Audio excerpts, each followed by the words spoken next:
Jana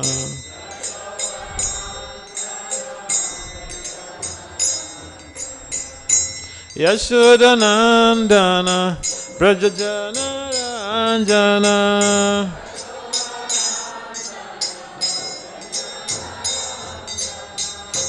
Jamunateyavana Chari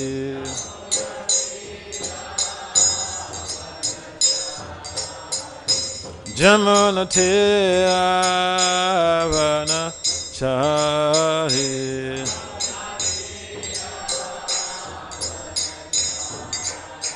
Jaya Radha Madhava Kunja Bihari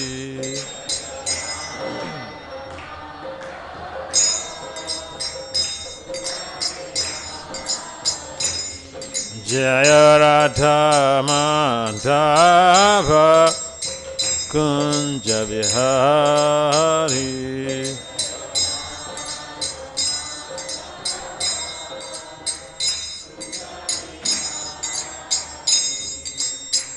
Gopi Janavala Bhagivardhari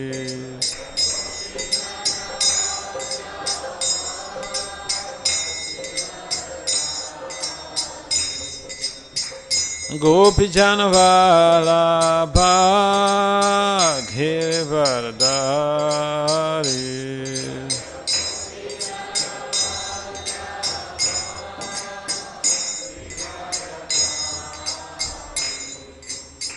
Yasodanandana Brajajana Ranjana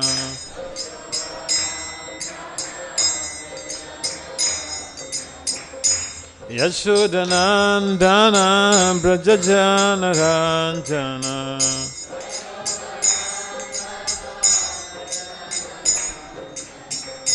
Yasodanandana Brajajana Ranjana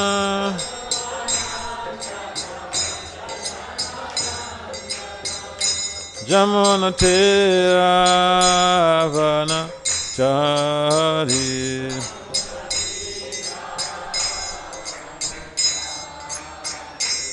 Jamunateyavana Chari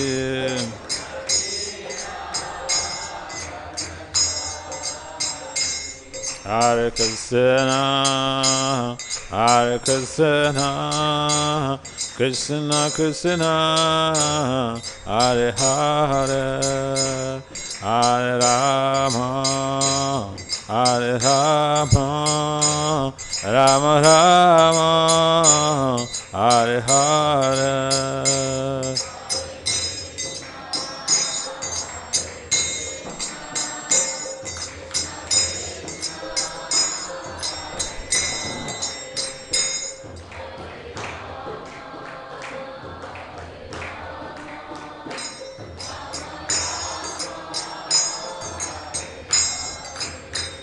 Hare Krishna, Hare Krishna, Krishna Krishna, Hare Hare, Hare Rama, Hare Rama, Rama Rama, Hare Hare.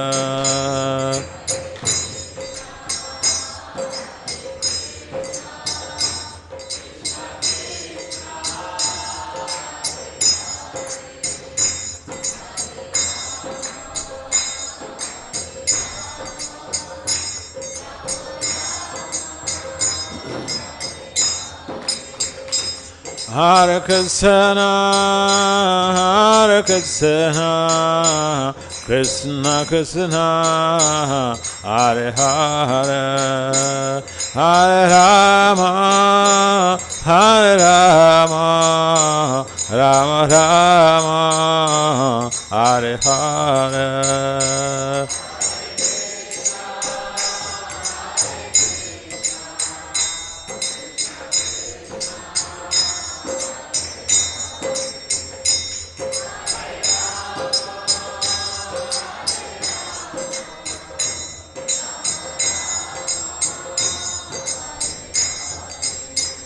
Hare Krishna, Hare Krishna, Krishna Krishna, Hare Hare, Hare Rama, Hare Rama, Rama Rama, Hare Hare.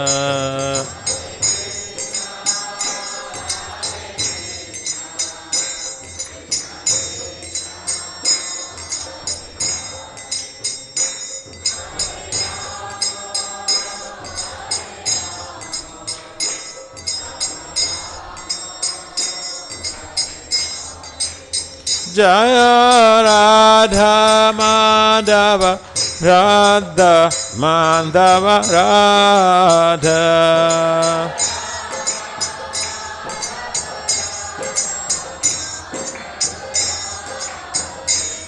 Jaya Radha Madhava Radha Madhava Radha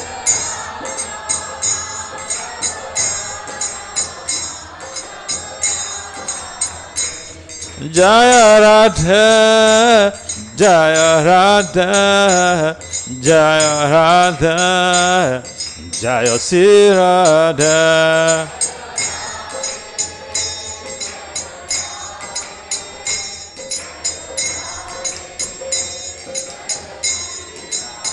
Jaya Radha, Jaya Radha, Jaya Radha, Jaya Sri Radha.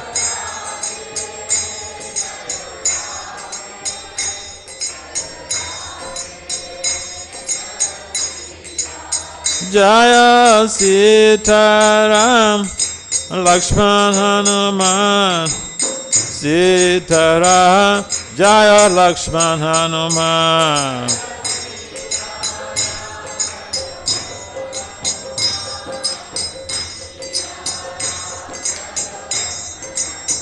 Jaya Sitaram, Jaya Lakshman Hanuman, Sitaram, Lakshman Hanuman.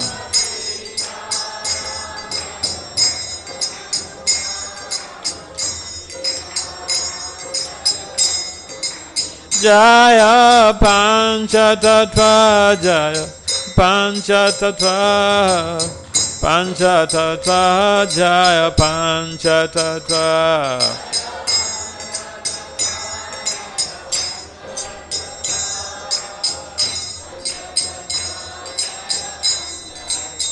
Jaya Prabhupada, Prabhupada, Prabhupada, Srila Prabhupada.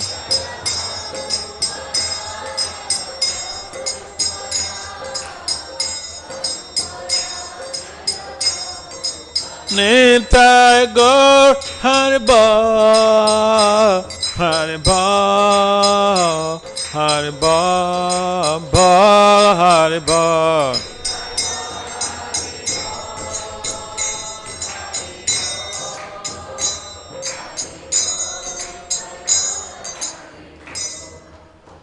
Jaya Om Vishnupad Paramahamsa and Parivrajikacharya Ashtotra Satat Srimad Bhagavatam 9.10.2 Srila Abhacharya Vinda Bhakti Vedanta Swami Prabhupada Maharaja Ki Jai. Jaya Om Vishnupad Paramahamsa Parivrajikacharya Ashtotra Satat Srimad Bhagavatam Srila Bhakti Siddhanta Saraswati Thakur Goswami Prabhupada Maharaja Ki Jai. Ananta Koti Vaishnavinda Ki Jai. Namacharya Srila Haridas Thakur Ki Jai. Prem Si Kahau Si Krishna Chaitanya Prabhu Nityananda Si Advaita Gadadhar Si Vasadi Si Gaura Bhaktavinda Ki Jai. Si Radha Krishna Gopal Gopinath Shyamakunda Radha Kundagiri Govardhana Ki Jai. Si Vrindavan Dham Ki Jai. Si Mayapur Dham Ki Jai. Si Jagannapuri Dham Ki Jai. Ganga Maya Yamuna Maya Ki Jai. Srimati Tulsi Devi Bhakta Devi Ki Jai. Samaveda Bhakta Vinda Ki Jai. Nitai Gaur Premanande. Our glory is to the sum of devotees. Our glory is to the sum of devotees. Our glory is to the sum of devotees. Our glory is to Sigur and Goranga. Om Namo Bhagavate Vasudevaya. Om Namo Bhagavate Vasudevaya. Om Namo Bhagavate Vasudevaya.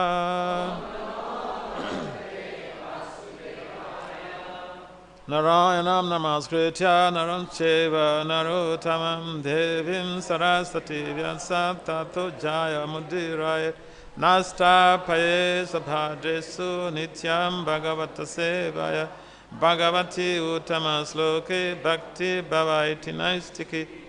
So welcome everyone to this Sunday.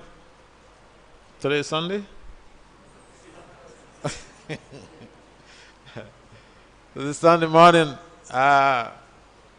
discussion on Lord Ramachandra. Today is Ram Navami, and we are dedicating festivities for the glorification of Lord Ramachandra. So the text also is a reflection of that very a great occasion. So today's text is the 9th canto,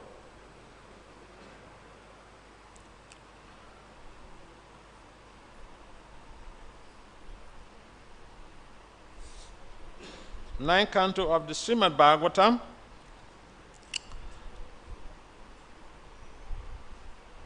chapter 10, text 2.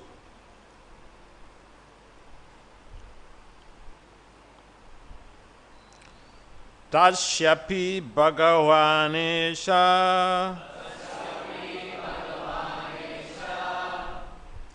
Sakshat Brahmanayo Bhari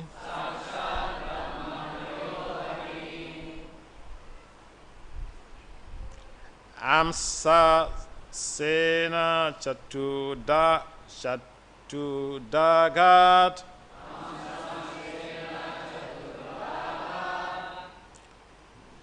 Putra Tvam Pratita Sure Rama Lakshmana Bharata Satrugna iti Samgyaya Tasyapi Bhagavanesha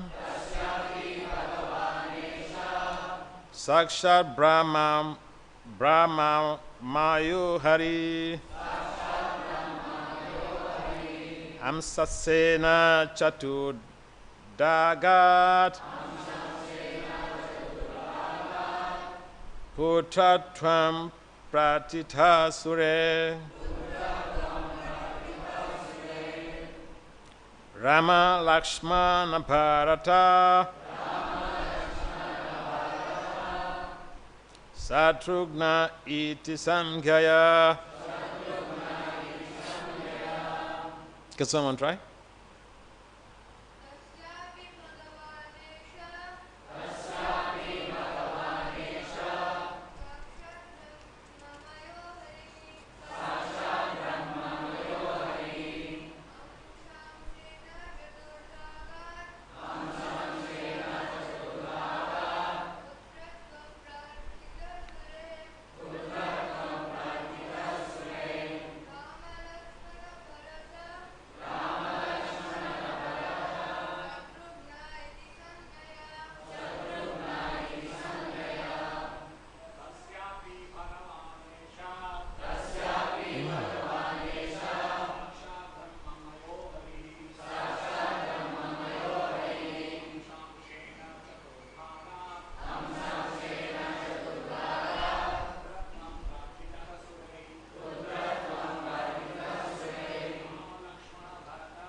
Ladies, Matajis. Okay, sorry.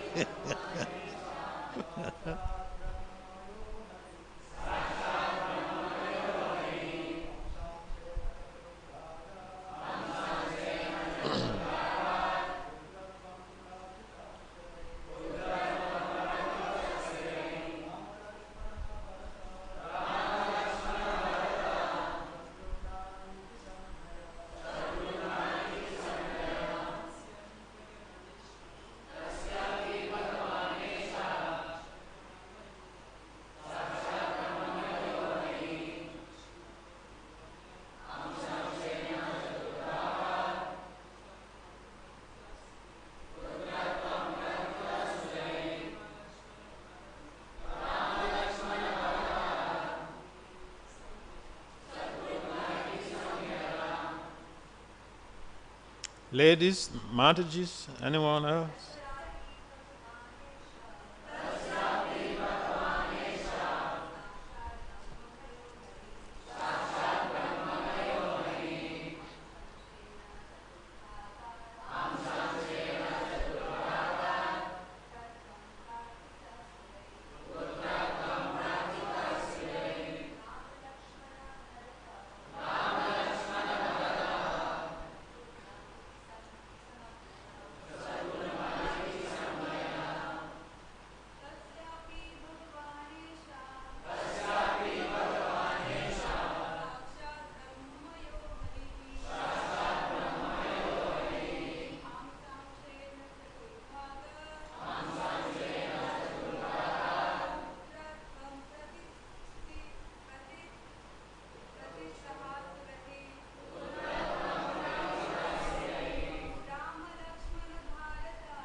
Okay. Okay.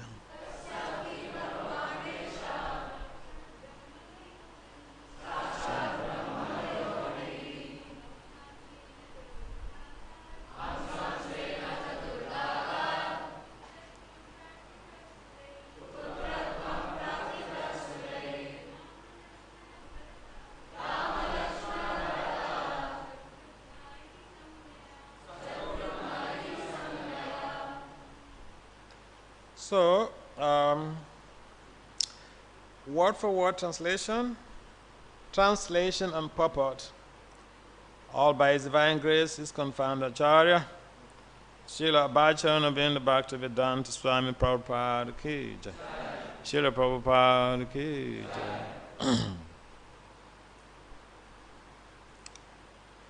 Please repeat after me. Tasya of him, Maharaj Dasarat. Api also. Bhagavan, the Supreme Personality of Godhead. Eshaha, all of them.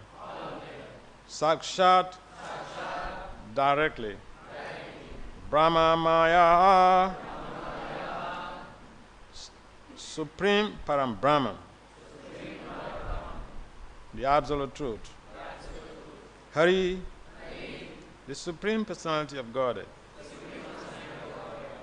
Amsa, Amsena, by an expansion of a plenary portion.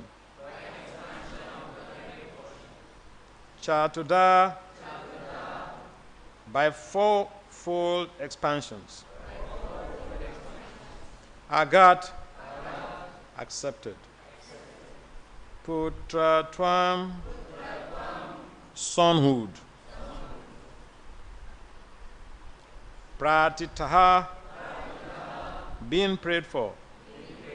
Sure, by the demigods. Rama, Lord Ramachandra. Lakshmana, Lord Lakshmana. Bharata, Lord Bharata. Satrugnaha, and Lord Satrugna. Iti, does. Samgyaya, by different names. Translation.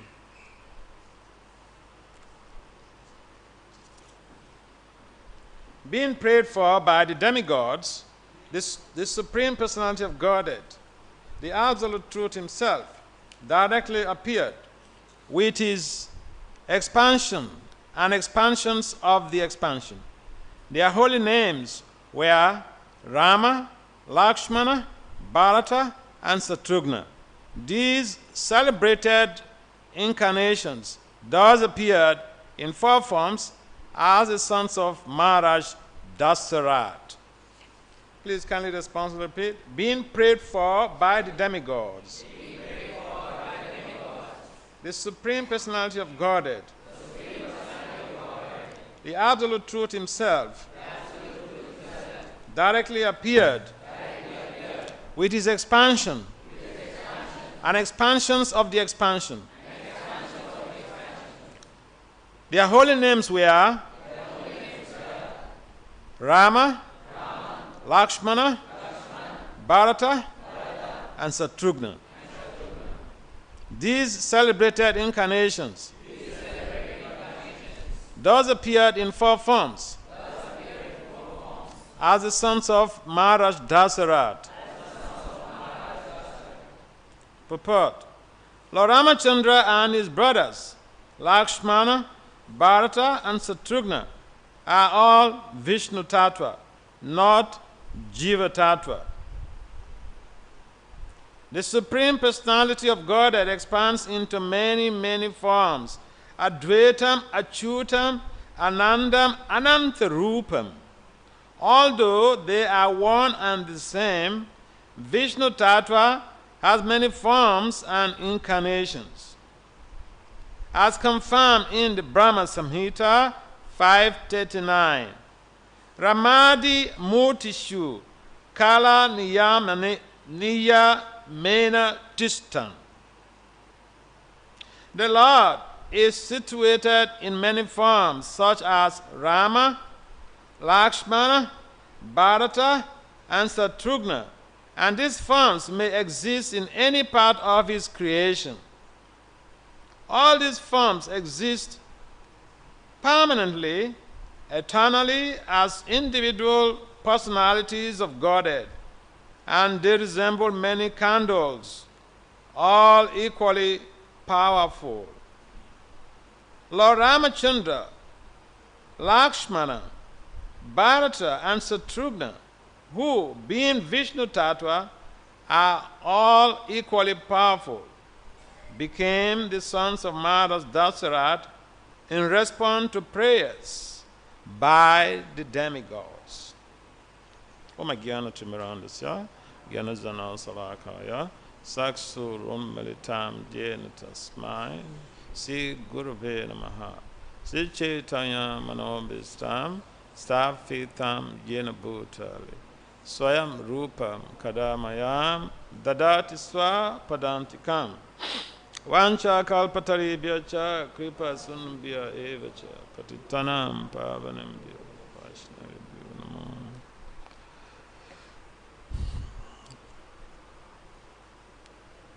Namo Vishnu Padaya Krishna Pristaya Bhutale, Srimati Bhakti Vedanta Swami Etinamani, Namaste Saraswati Devi Gauravani Chari, Swamivadi Pasata.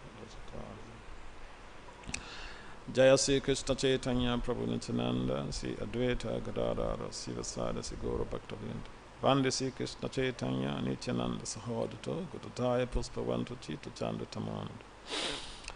Hare Krishna, Krishna Krishna, Hare Hare, Hare Rama, Rama Rama, Hare Hare. So today is a very auspicious day, Ram Navami. We're celebrating the appearance of Lord Ramachandra. And as Prabhupada mentions in the purport, all of these 4 celebrated personalities, they are Vishnu Tattvas. There are 2 things, the Vishnu Tattva and the Jiva Tattva. The individuals, an individual Jiva Tattva could be empowered also to come to do wonderful things. But the Vishnu Tattva basically implies the personality of Godhead Himself. And He appears in different forms. if you read the Bhagavatam, the particular chapter dedicated to incarnations, and you find that there are so many incarnations. And the important factor is to understand what is the mission of the incarnations of the Lord. Just like Lord Krishna mentions in the Gita, yada yada hi dharmasya glanim bharati bhavati abhyutanam adharmasya tadatmanam sajamya. So, when there is some need for the Lord's appearance, basically implying there is some discrepancy in religious practice or religious adherence, and there is predominant of a religion, the demons' activities are overwhelming. I mean, just like in this case, when the demigod, when the sages have to pray, or the demigods have to pray for the Lord's appearance. Why? I mean, we know in the case of when Lord Krishna appeared, that Kamsa was like harassing everyone, put his own father even into jail. But what about the case of why were the demigods requesting Lord Ramachandra or requesting for the Lord to appear? At that time also, there was a very amazing demon.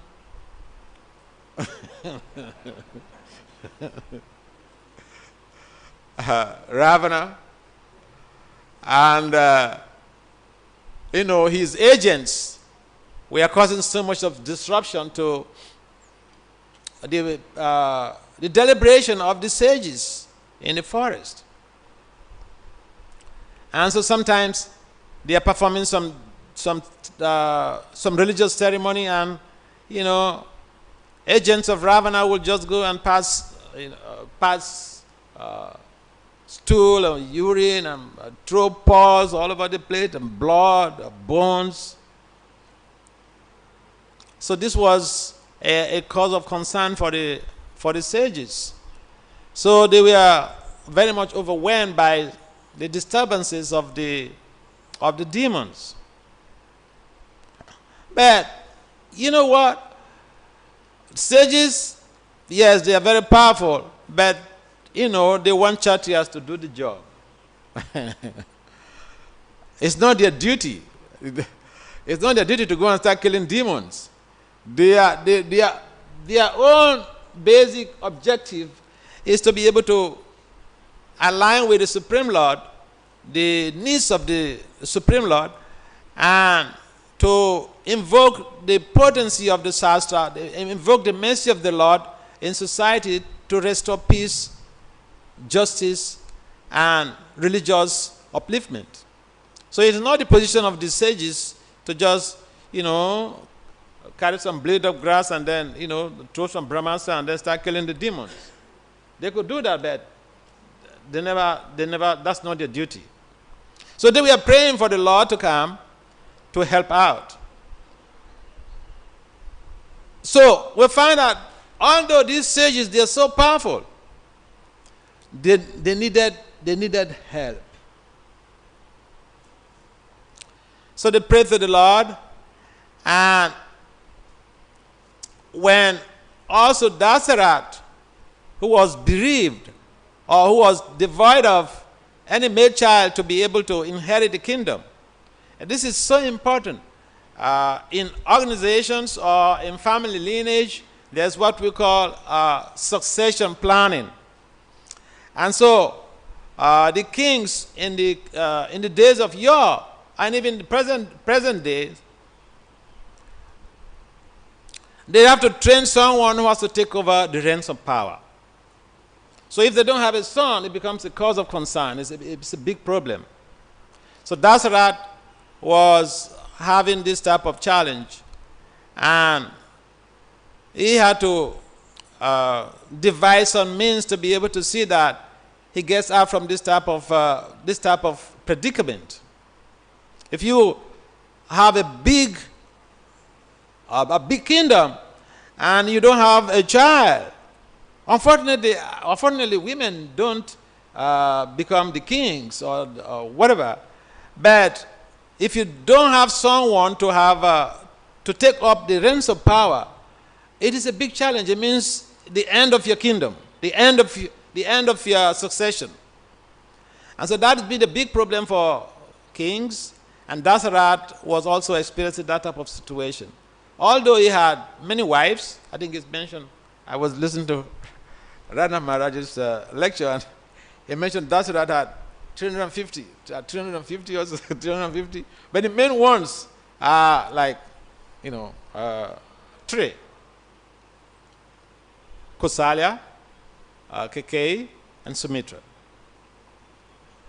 So one may query, why we are kings having so many wives? That should not be our concern.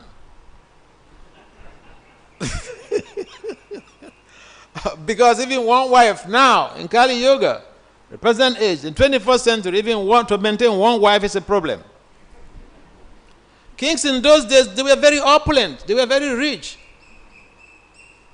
The means of transaction or business transaction, exchange, the money was gold. What is our money now? Paper. Right? Paper is our money. We print some paper, and then we'll say, this is, this is $100. 100 rupees, 250 rupees. That is paper. So, the kings are very rich, and they were also able to embark on high-profile sacrifices, like the case of Dasarat, when he was predicated by this situation of not having a male child to inherit the kingdom. He conducted some sacrifice, Ashwamedha sacrifice. And, sorry, forgive me, but I like to ask questions also. Who was the priest that conducted the Dasarat sacrifice?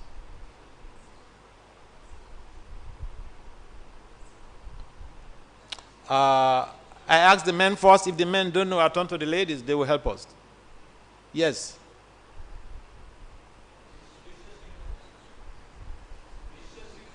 Correct.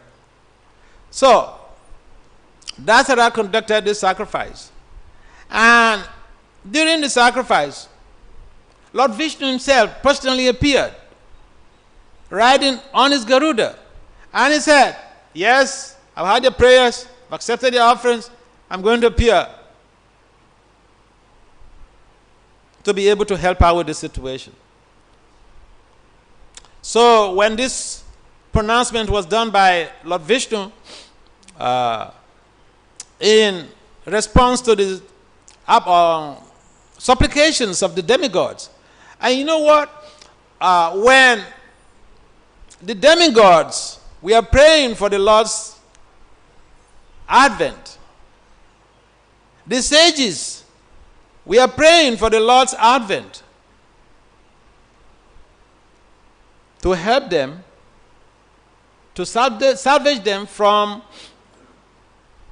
the mess of the demons. Dasarat had his own prayers. He was praying for the Lord to appear or to come to help him with his situation of having no male child to inherit the kingdom. So the sages were praying, they have their own problem, they were praying. Dasarat had his own problem. Dasarat had his own problem, he was praying.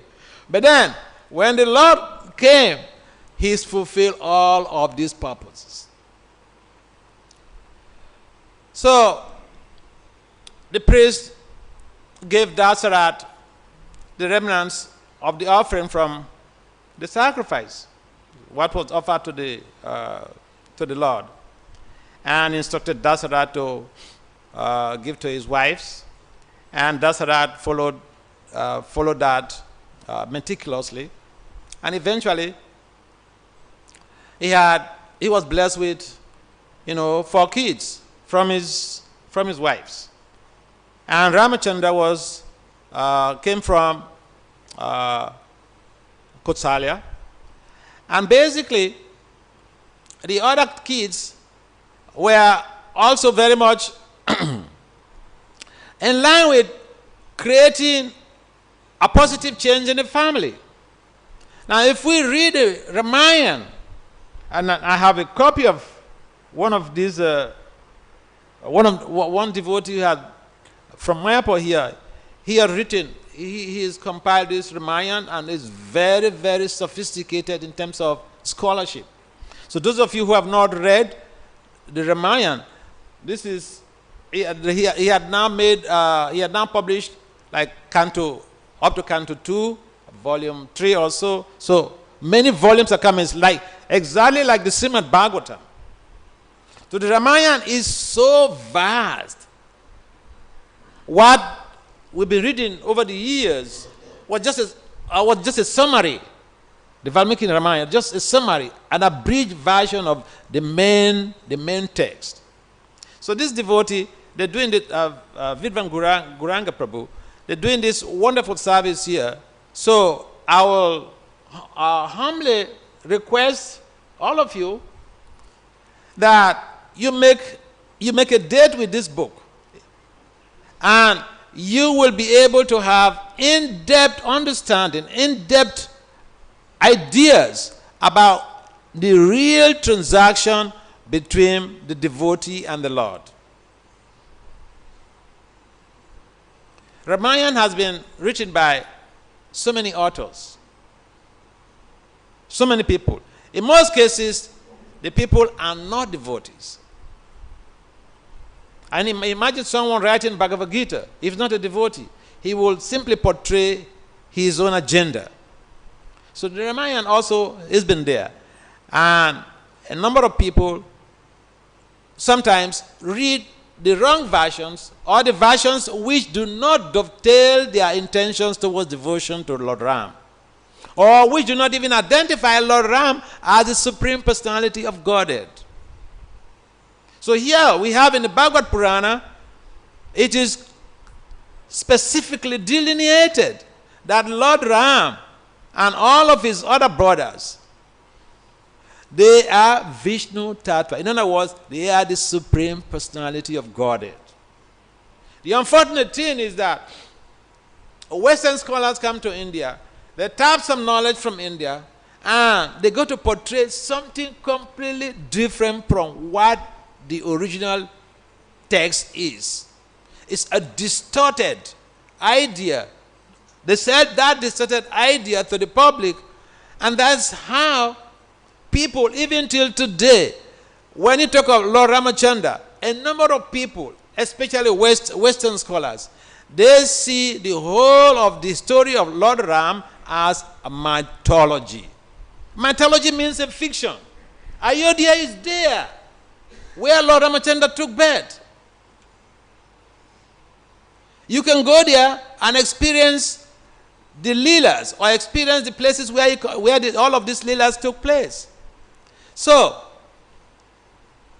we need people like Vidvan Guranga Prabhu, who will, in the spirit of devotion, in the spirit of dedication of the Supreme Personality of Godhead, be able to present this scholarly text to the world, and this could bring about a total positive revolution in the understanding of Lord Ramachandra in relationship to Ayodhya and the kingdom of Ayodhya. We have very limited time. So before I skip all of this stuff, I just wanted to share something. Now, Lord Ramachandra is considered, or he is Maryada Purushottama, the perfect person, ideal child, ideal father, ideal husband, ideal leader, ideal community developer. And so if we study the Ramayana, we understand how Lord Ramachandra, so sometimes I have seen some people make some comments. I've seen also some Indian ladies scholars, Indian scholarly ladies, make some comment that about Lord Ram's activities in relation to Sita. For instance, the Agni Pariksha. And the whole idea was such that Lord Ramachandra's rule or his governance was based on placing the people before him. You know, sometimes we become heads of the family, the breadwinner, the community leader, or the president of the country, or the president of the temple. But we want to see that we care for our needs before the needs of the devotees. But Lord Ramachandra's case was completely different. He was after the welfare of the common people. He lived for the people. And so he conducted himself in a way that his governance was based on 360 degrees feedback. We don't want feedbacks. We don't want feedbacks. We hear feedback, we say, oh, you're so offensive.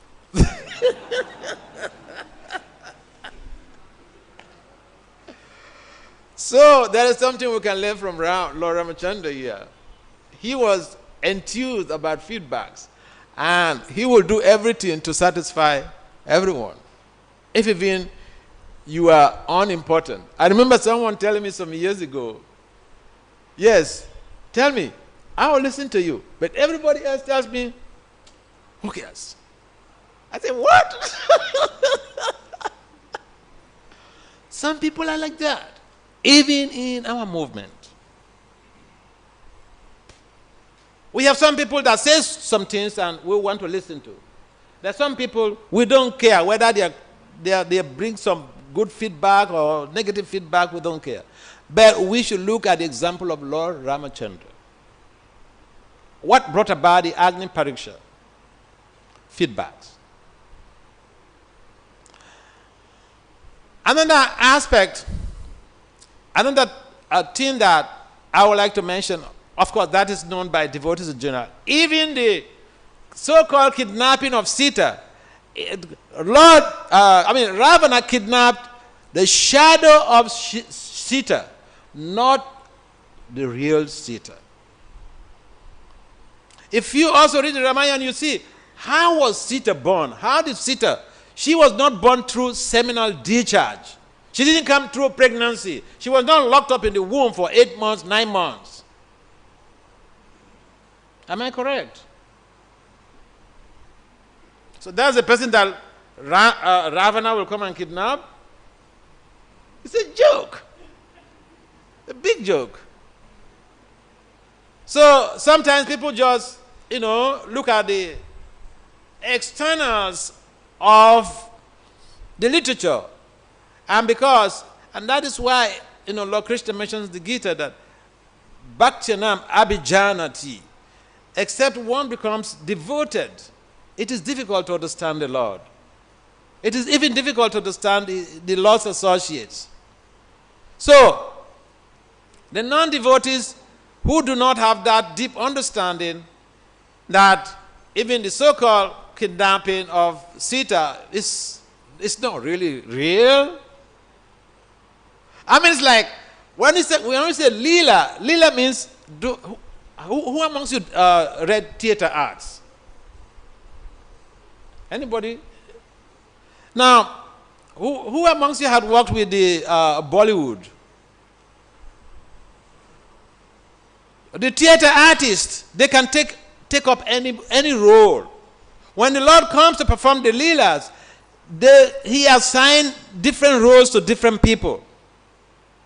But then the whole idea is that we are able to reminisce those Leelas and purify ourselves. But except we become purified of our sinful desires, it is very difficult to go deep and understand the Leelas of the Lord. And that makes the difference between the devotee and the non-devotee. And therefore, it is important for us to understand that Lord Ram's appearance is for our benefit. Now, talking about leadership, I like what me say, why you have to talk about leadership now? Because Lord Ram was a king. Or when he took over the reins of power, when he came back from Sri Lanka after conquering Ravana, and he came back. And you see, if you read this book, it gives you the full details of how Vishwamitra came to Dasarath to request for Lord Ramachandra. And Dasarath couldn't really bear that request. But Vasistha told him, you have to do it. Vasistha is one of his ministers. And so except people understand that the Lord had manifested to be able to conduct or create a positive change, it is very difficult for us to be able to follow even his ideal examples. So, in terms of leadership, he was equiposed to anybody, to everybody, even to dogs. During Lord Ramachandra's reign, if you hurt a dog, you will be judged. I'll give you a typical example. There was one time, Lord Ramchandra and his jurors, they were in section. And a Brahmin was walking the street with a cane. There was a dog sitting on the street.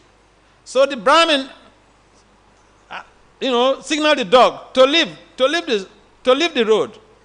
The dog was just adamant. He didn't care. So the Brahmin used the stick to hit his head, and he was bleeding. So the dog went straight to Lord Ramachandra's gate. So as soon as he got there, Lord Ram understood. He told Lakshman, go to the gate and bring whoever that has a complaint here. So Lakshman went there. I didn't see anybody. The dog was there, but it's a dog. So he came back to Lord Ramachandra and said, my Lord, nobody's there. Nobody's there with any complaint. Lord Ram said, go back and check. Multiple times. Then Lord Ram said, whether it's a dog or a cow, whatever, if anyone you see there, bring him. So then Lakshman could understand that, okay, this is the situation. So he invited the dog to come. And when the dog came to the court, I used this very story in one of my publications in peer-reviewed journals regarding leadership about 2 decades ago. So when the dog was brought into the court, Lord Ram asked him, what happened to you? And he explained that he was sitting on the road. One Brahmana was coming. He signaled he should leave the road. He didn't bind him. And so he got upset and he hit him on the head. And that's how he's bleeding. See, cases or how to adjudicate cases is also a funny thing. You don't hear from one side. If you hear from one side, it means you are biased. The court cannot be biased. So, they invited the Brahmin. They subpoenaed the Brahmin. In America, we'll say, he's been subpoenaed to come and defend himself. The Brahmin was subpoenaed to come and defend himself. So the Brahmin came, and he was a Brahmin. Why? He never lied. He didn't lie. He didn't deny it. He said, yes, I did. You did this to this dog? He said, you hit him on the head? He said, yes. I was coming on the road. I asked him to leave the road. Give me a chance. He refused. So I hit him on the head. So they found the Brahman guilty. In short, Lord Ram and his jurors, they found the Brahmana guilty. So compare the Brahmana and a dog. I mean, it's like a minister and a pauper. A minister does something to a pauper. Who cares?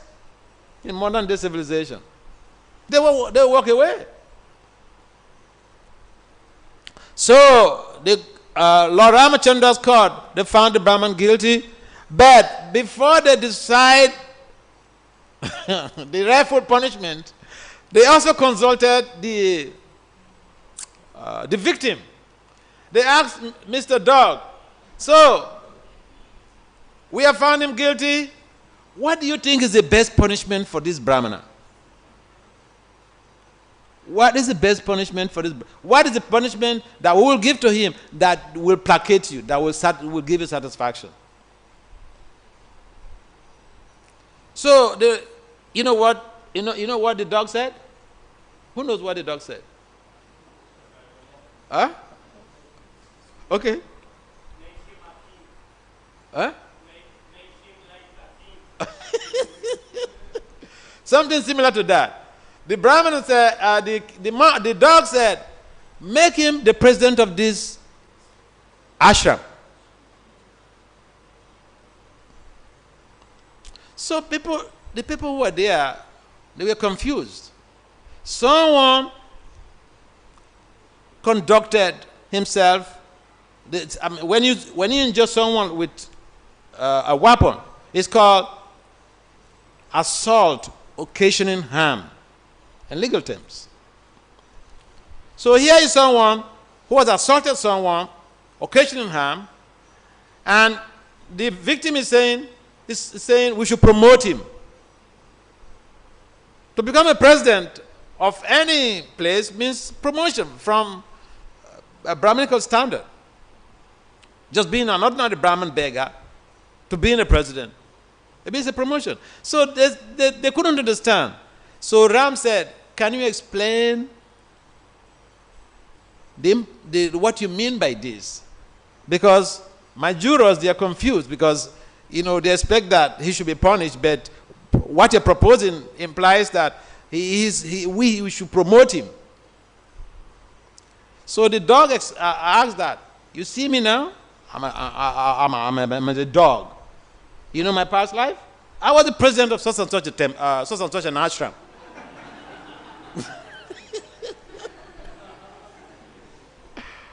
And because of the sinful reactions. But you know what? When you're the president of an ashram, or president of a country, president of a community, you take 1/6 of the reactions of each and every individual in that community. So the dog was speaking philosophy. It's what we call, in philosophy, we call this requital epistemology. Requital means, you get a feedback about what you do. So then the members of Ram's court, they could understand that, okay, this is what it implies. So then, the understanding is that Ram was equiposed. In terms of justice, he was not partial to anyone. And even amongst his own brothers, I remember when he was in the forest, and he was there with Lakshman, Sita, and when Bharat was coming with a whole troop of armies to try to, with the intention of trying to convince Ram to come back to Ayodhya to come and rule. So Lakshman climbed up a tree when he saw the the dust, springing into the air.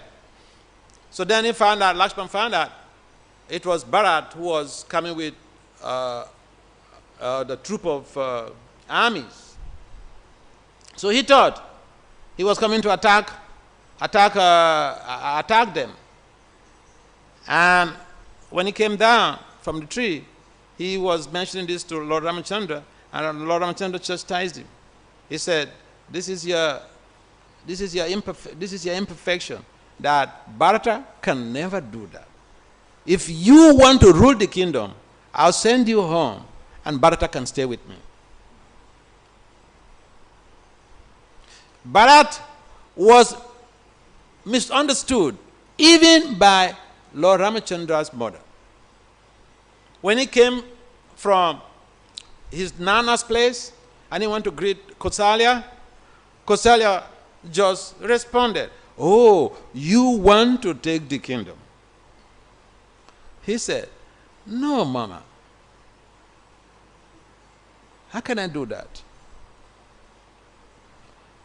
Vasishtha tried him multiple times to see his interest, whether he wanted to rule the kingdom. He passed all those tests. That is a good example for us. Imagine you have a family business, and the eldest person who was supposed to be in charge or managing director has some complications. He has traveled. The government says the next person, the next child should be the managing director. People would jump into it. Bharata was tempted. He never. Now, how many of us, we have the opportunity to take over another devotee's service? As soon as he has some complications, we want to happily jump into it, take over possession. Bharata was far from this mindset. So, there are so many things we can learn from the Ramayana. There are so many things we can learn from these four brothers, how they related with each other. And if we develop that type of comradeship in our movement, nothing can destroy our good intentions. Hare Krishna.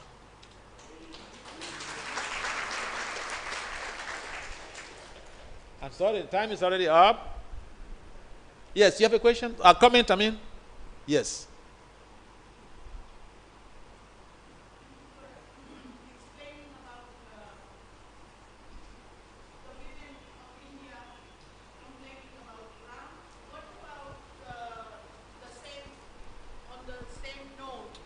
The complaint about Ram sending Sita to the forest when she was expecting. How would you answer that? When she was what? The complaint about towards Ram about sending Sita to the forest when she was expecting. How would you answer that? Thank you. Oh, what was the motivation for sending Sita to the forest when she was expecting? What was the reason? To satisfy the public's understanding or desire of whatever the washerman complained. Yeah. Again, like I mentioned, Ram is an ideal leader. An ideal leader receives 360 degrees feedback. Now, it is difficult to understand why Ram does what he does, or why Krishna, in fact, why any of the incarnations of the Lord, why they will do what they do. But if we have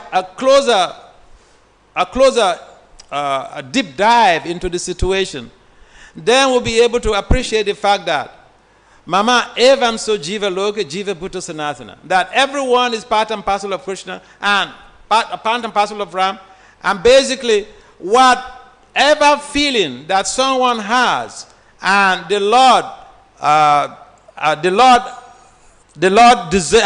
desires to address it, It may manifest in a way that the ordinary people may not understand, or the ordinary people even may not like. Even the Agni Parisha, the ordinary people may not like. Well, I mean, for instance, what would be the reason of having Sita to go through that type of situation? It means you lack trust in your wife. If you don't believe, or if you don't have faith in your wife, then you can do that. So the general tendency is that people seem to only look at the external.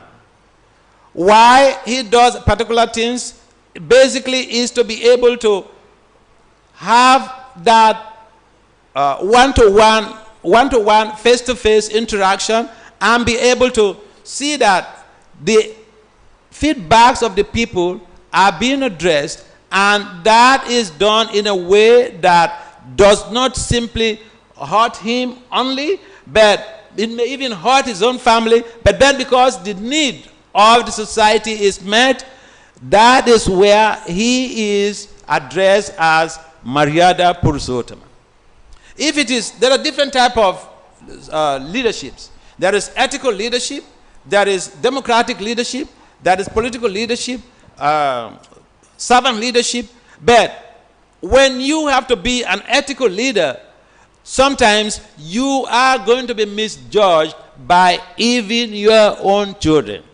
Because if the children do some certain things that the society complain about, you may not just keep quiet. You want to demonstrate to society that, look, I am for you and my family is also for you. I am not biased, and whatever you say, I'm ready to be able to investigate and see to it that we are living in harmony, and the whole situation is such that we don't want people to commit offenses, to be disrespectful, and we want everyone to understand that we are a family. We are one family.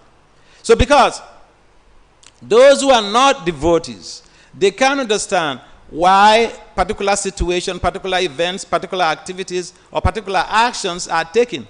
Even, for instance, you find in the Krishna Lila, Krishna killing his own uncle.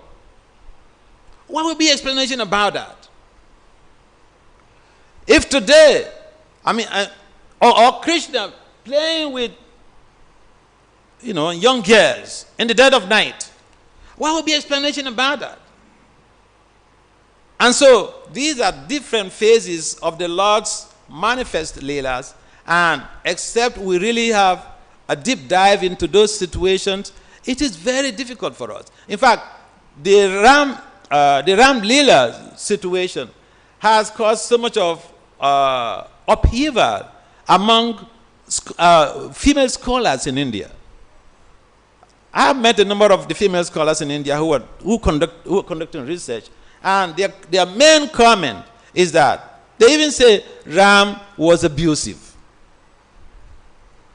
Okay, but Ram never told Sita, shut up there, even for one day.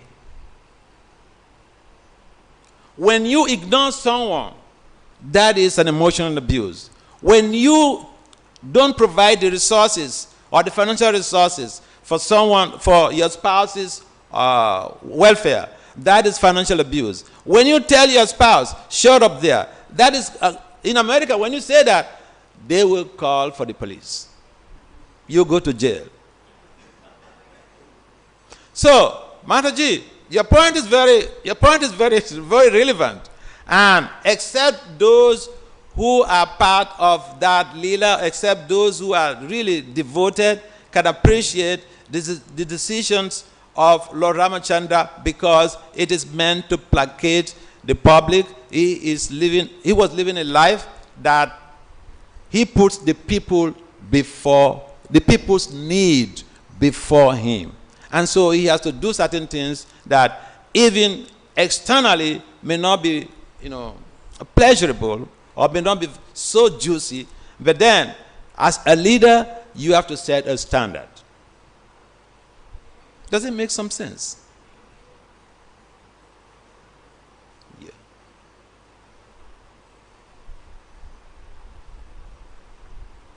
Hare Krishna Maharaj. Just on the same topic, coming a little closer home, many people ask this question, that Srila Prabhupada, he always treated his women disciples equally. He treated them very well. He didn't consider them any way inferior to the men.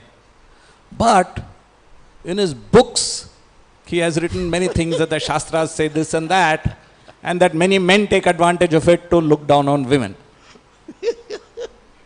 What do we... Yeah.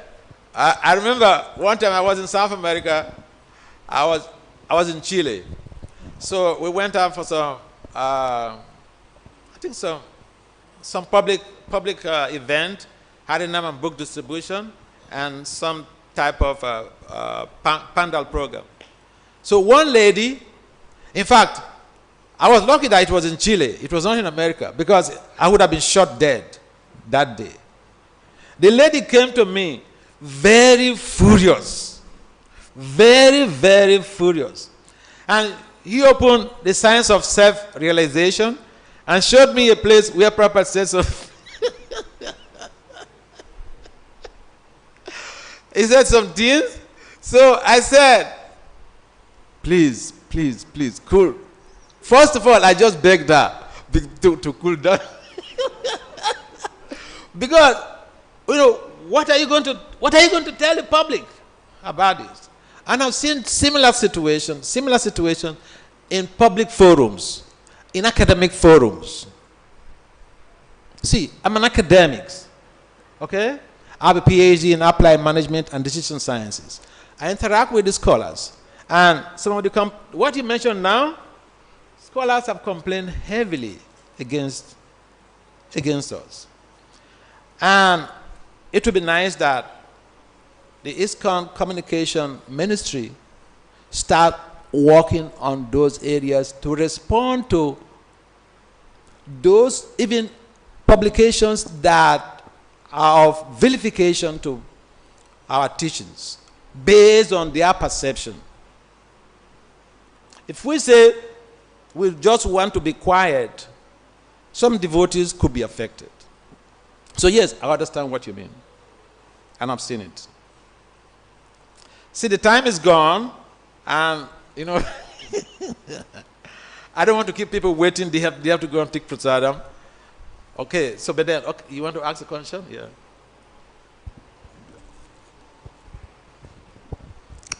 Maharaj, thank you so much for your class, so inspiring. Yesterday I was hearing some pastime about Lord Ram, and I wanted you, if you can take about this point, like Lakshmana, he saw Rama and Sita sleeping the first day in the forest, and he was completely like, after this he said, I will not sleep more during all this period. My brata is don't sleep more, because Lord Ramachandra was sleeping in the forest.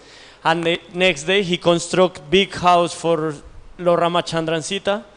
And then I wanted to ask you, but the context is like Lord Rama said to him, how you know how to build one house? You was in the same Gurukula with me, but I don't know this, acknowledge.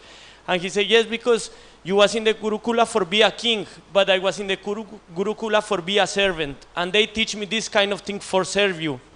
And then Lord Lakshman introduced him in the house, and he said, this is your house, this is the room, your room, this, that. And Lord Ramachandra said, okay, and where is your room? Where is your room in this house? And he said, no, I don't make room here, because I will not sleep in the same house of my master.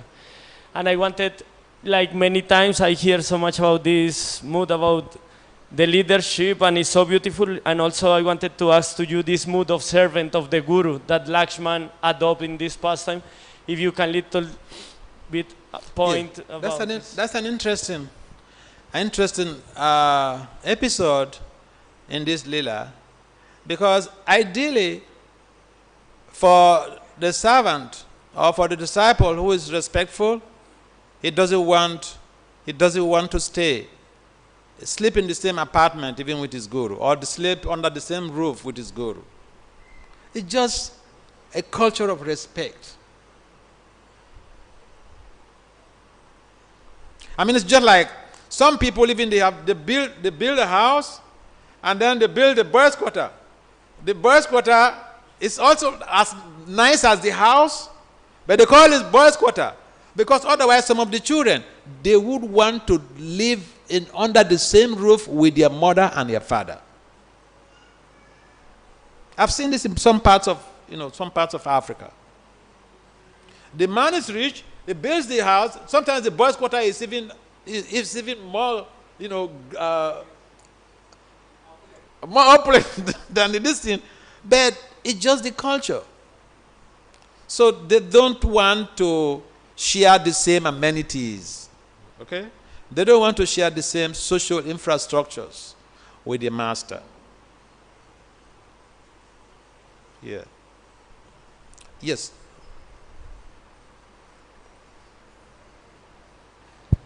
Hare Krishna Maharaj, please accept my respectful obeisances to your lotus feet.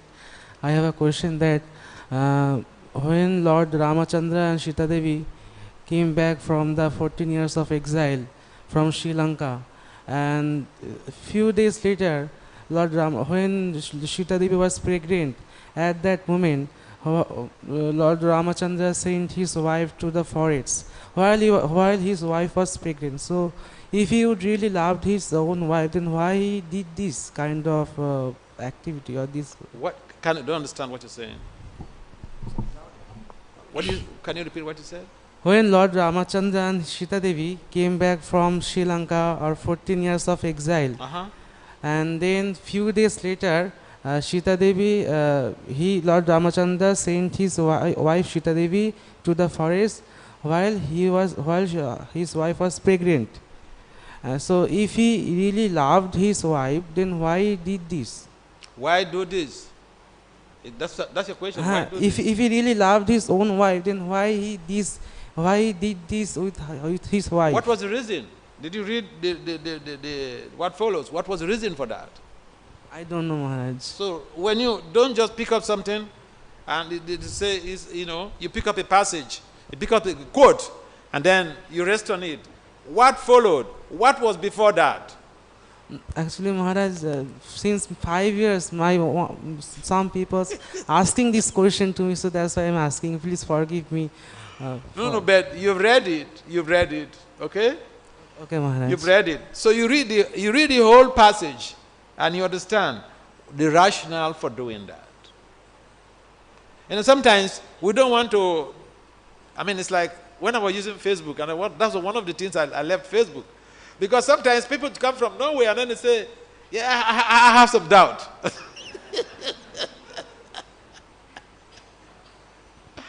So you have some doubt. What's your doubt? This. But why you have to come to Facebook?